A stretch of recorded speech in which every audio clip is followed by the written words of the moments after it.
Good morning students, MSc classes में आप सभी को स्वागत है।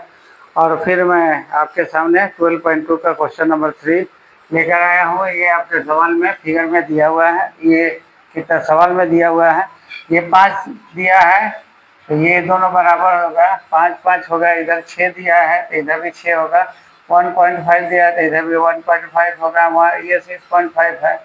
ये आपका 1 दिया है, ये भी 1 दिया और ये 2 दिया है। ठीक है, तो ये आपका 2 है। ये सर ये 1 हो जाएगा क्या? ये क्या है? फिर इधर आधा आधा ये 2 हो जाएगा। ठीक है, तो ये 1 सेंटीमीटर का परिमाप है फर्स्ट आकृति का, प्रथम भाग का फर्स्ट पोर्शन का क्षेत्रफल निकालेंगे। इसके लिए हीरोन का फॉर्मूला का यूज करेंगे। S बराबर A plus B plus C by 2, और ये दोनों को तीनों को जोड़ दिए तो इतना आ गया। अब ये फॉर्मूला त्रिभुज का क्षेत्रफल वाला हो गया। ये निकाल दिए, सम्मान रख दिए। ये 5.5, इसमें से इसको घटा दिए तो 4.5, इसमें से इसको घटा दिए 0.5, इससे इसको घटा दिए तो 0.5। अब इसको गुणनखंड तोड़ दिए, इसको 5 9 45 होता है, ये लिख दिए। अब हम जानते हैं कि तो 0.5 और 0.5 का वर्गमूल 0.5 हो गया। फिर 2 हो गया, इसका भी 1 हो गया, 9 का 3 हो जाएगा और 11 का आ गया। अब 11 का वर्गमूल हमें इसका गुना करेंगे तो ये आ गया। 11 का वर्गमूल लगभग 3.31, 2 अंक तक लिए हैं। यहाँ 3.31 6 आ रहा है, अभी और आगे आएगा।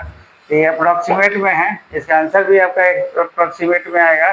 क्लियर नहीं आएगा क्योंकि डिस्पल वाला सवाल है, इसका एक्यूरेट मान नहीं मालूम होता है 11 का। तो ये मल्टीप्लाई कर दिया तो ये हो गया। अब दूसरा भाग हमारा ये हो गया। फिर ये आयताकार है। आयत का क्षेत्रफल क्या होता है? लंबाई गुना चौड़ाई। तो लंबाई x है, चौड़ाई 6.5, तो इसको मल्टीप्लाई कर दिया। तीसरा भाग को हमने क्या किया है, ये तीसरा भाग है, इसको यहाँ से एक मिड पॉइंट मिलाए हैं, है ना। यहाँ पे तो ये 1 सेंटीमीटर हो गया, यहाँ भी ये 1 सेंटीमीटर और ये भी 1 सेंटीमीटर हो जाएगा। और ये समबाहु त्रिभुज हो जाएगा, ये और ये भी 1 और ये भी 1। जैसे ये 1 यहाँ 3 समबाहु त्रिभुज हो गए। 3 समबाहु त्रिभुज के क्षेत्रफल, एक समबाहु त्रिभुज के क्षेत्रफल होता है √3/4 इंटू भुजा स्क्वायर। तो यहाँ 3 है तो 3 √3/4 इंटू भुजा स्क्वायर, भुजा 1 cm है। तो इसका हल कर दिए 3√3/4। √3 का वैल्यू लगभग 1.73, इस तरह 732 होता है, और भी आगे होता है। तो आगे कर नहीं कर पाए हैं, उतना ही पर रखे हैं लगभग में। तो इसका आंसर लगभग में ही आएगा। इसको मल्टीप्लाई किए तो ये हो गया, बाई 4 करेंगे तो इतना हो गया। अब तीसरा भाग का क्षेत्रफल, तीसरा तो हो गया, सॉरी, चौथा भाग का क्षेत्रफल, चौथा भाग का क्षेत्रफल बराबर पांचवा भाग का क्षेत्रफल। यहाँ पांचवा लिखना है, पांचवा भाग का क्षेत्रफल। चौथा भाग का पांचवा भाग का दोनों का बराबर है।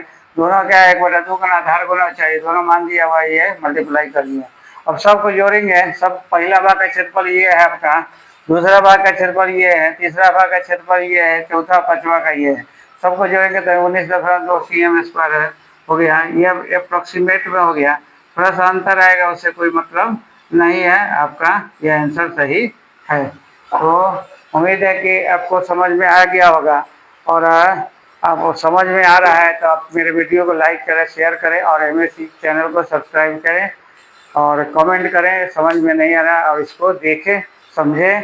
Thank you.